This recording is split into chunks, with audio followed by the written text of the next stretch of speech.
It's coming to the end of March, and so I thought I would let you know what my favourite things are this month. Everything that I've been using and loving: books, hair care, skincare, perfume. Let's start with makeup because I feel like makeup is the easiest to talk about. The first thing I want to talk about is this thing from Mob & Co. I have gone on about this a couple of times, like on Instagram and TikTok and stuff, but it was like last year, and I feel like people probably think that I used it once, loved it, and never used it again. I use this thing every single day.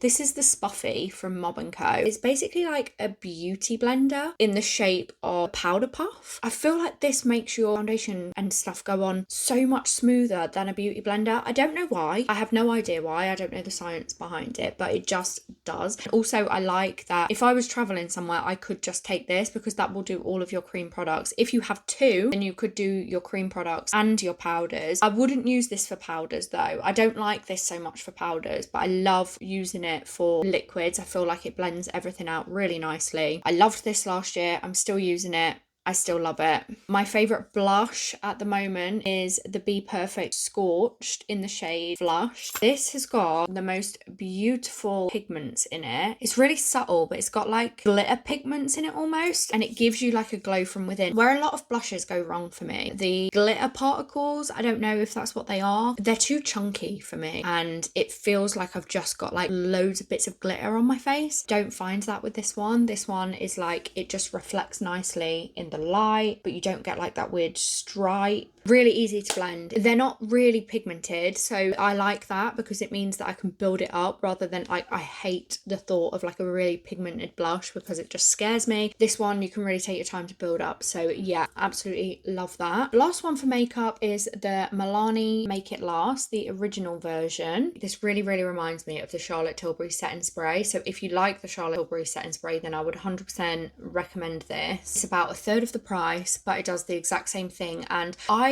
am not the biggest fan of setting sprays. Like, I wouldn't go out of my way to buy a setting spray before I use this and before I use the Charlotte Tilbury. So I used the Charlotte Tilbury first, and then I got this at the Superdrug event that I went to last year, and I love it. So the Charlotte Tilbury setting spray was the only one that ever kind of like actually set my makeup for me. I point blank refused to pay for it more than once. I paid the £30 or whatever it is for the Charlotte Tilbury setting spray, and then after that I was like, yeah, I mean, it was nice, but I don't care enough to pay for it again. So I'm really glad that I found this because this is, in my opinion, the exact same thing. Next we move on to hair care. Listen, I'm sorry about it, but this has genuinely transformed my hair. I bleached my friend's hair for her. I am a hairdresser, but she wanted to go like really blonde, and she's got hair like mine where it just, the sniff of bleach and it will be dying a death. But anyways, we knew the risk, we did it, fine. And she messaged me like, Jess, my hair is frazzled, what the hell do I do? I said, get this, because I bought this after my hair was getting so knotty I couldn't even get a brush through it. If you go back to my first ever vlog that I did, there's a bit in that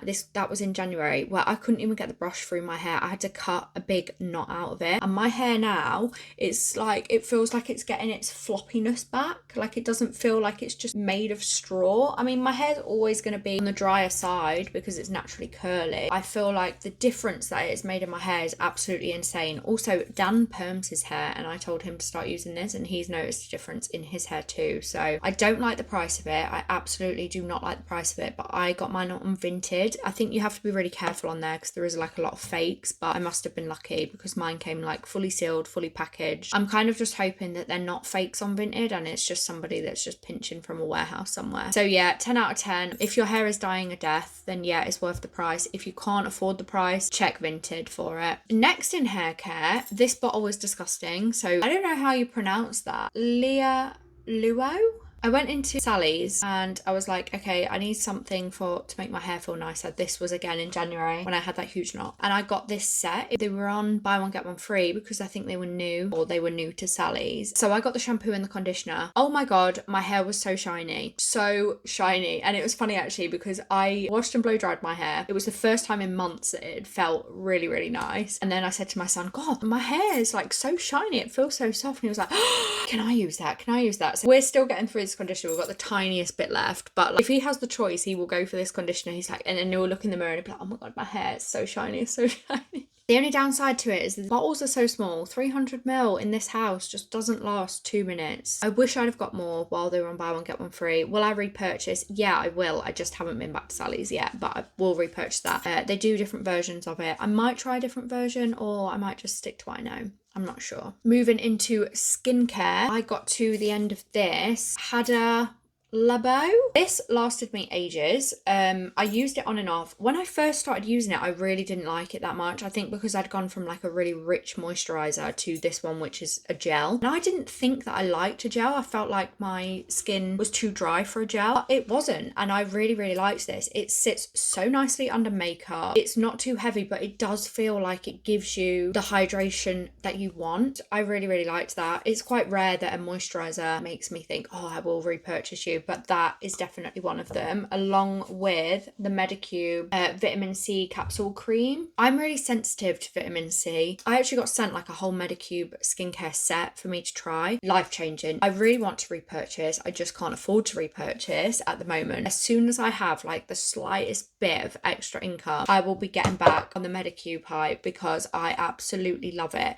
The only thing that I don't like that they sent me, collagen night wrapping mask, which everybody seems to rave about. I didn't get on with that. It was really irritating. Like you'd wake up the next day and it would be all over your pillow, and yeah, it was kind of awful. And then finally in the beauty section, I have this perfume, Boss Elixir. It's difficult to describe. It's kind of a little bit musky, a little bit sexy is the only way I can describe it. I don't know how else to describe it. It's like a musky, almost like, not incensey because I don't like the smell of incense, but it's kind of got that like feel to it. I don't know. It's actually really difficult to describe a perfume, but if you find yourself going by like a perfume shop, fragrance shop, whatever, hop in and give it a sniff. Leave it on your skin for a while. I wore it a lot last summer, so now it reminds me of summer. I've just started using it again, and yeah, I really, really like it. It's a really strong smell as well, so you smell it all day, but I like that. Don't spray too much of it. If you spray more than one spray, then you are going to have a headache. I made that mistake the first few times that I wore it. Just one spray is enough. One spray is plenty. Clothing. So I went to Morrison's and I bought these barrel leg jeans. They were £16, but they had 20% off with your More card. So I basically paid like £13 for these jeans. They are stretchy. They are comfy. If you have wide calves, then they fit you like a straight leg mum jean. They're not like the crazy barrel legs. I think barrel leg jeans have got like a bad reputation, but if you've got wide calves, they're actually great because they don't cling to the calves. You can wear a straight leg jean by wearing a barrel leg jean. Like it gives you the illusion of a straight leg jean. So if you have wide calves and you've really struggled to find like a straight leg jean, try a barrel leg. If you're in the market for a comfy barrel leg, get yourself to local Morrison's and try a pair on. One of the comfiest pairs of jeans that I own. If they bring out a black version, I will 100% be all over that shit. What have I been watching on TV? Adolescence. I know there's been like a lot about it online. If you haven't watched it yet, you need to watch it. I thought it was incredible that every single scene was taken in one take. I said to Dan when we were watching it, actually, I was like, they have got to have taken this in one take. And then when I found out the whole episode was in one take, I thought that makes a lot of sense. I kind of thought that in my head, but then I also thought,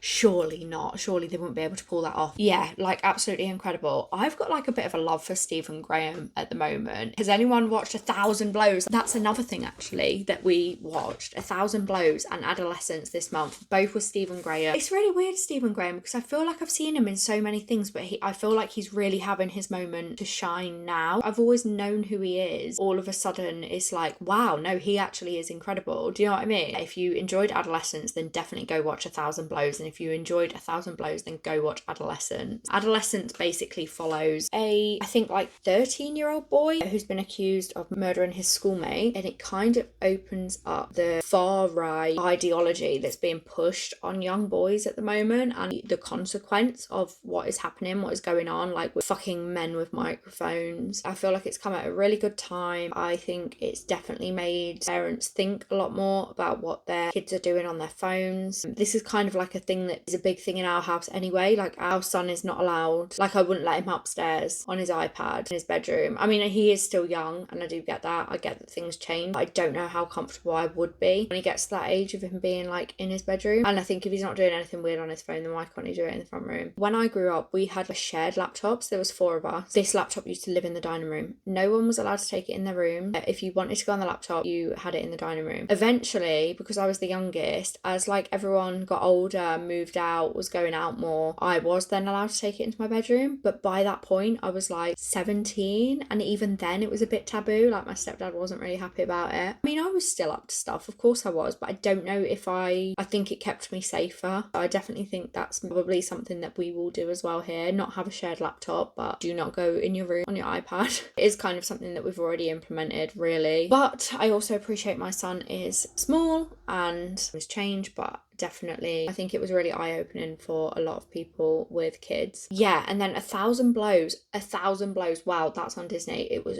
so good. Really, really loved 1,000 Blows. That basically follows 2 guys who have moved over from, I don't know where they moved over from, Jamaica? Oh, I made that up. Where were they from? They moved over to London anyways. And like London is so racist because it's set, well, I mean, London is still racist, but it's set kind of, I don't even know when it's set. I'm going to say like Victorian times-ish. And so they move over and obviously can't get a job. So then he decides to go into boxing, and it kind of follows that. And it also follows racism, a bit of gangstery stuff in it. Really, really good. I enjoyed that. It's so funny because did anyone notice how Mary walked? Oh, Mary is also in Adolescence as well, actually. I don't know the name of the actress because she's like a new actress to me, but yeah, she's also in Adolescence, so they're both in it. They're like quite a cool little duo. But anyways, has anyone noticed how Mary walks in 1,000 Blows? It literally reminds me of when my hemorrhoid plays up and I have to walk like that. I'm not sure what that's all about. I noticed she walked a bit similar to that in Adolescence. Maybe that is just the way that she walks, in which case that's really mean of me to say. So yeah, they're all of my favourite things. Let me know if any of these things are your favourites too. Let me know your thoughts on any of the shows, if you've watched any, and if you like this kind of video. I will see you in my next one.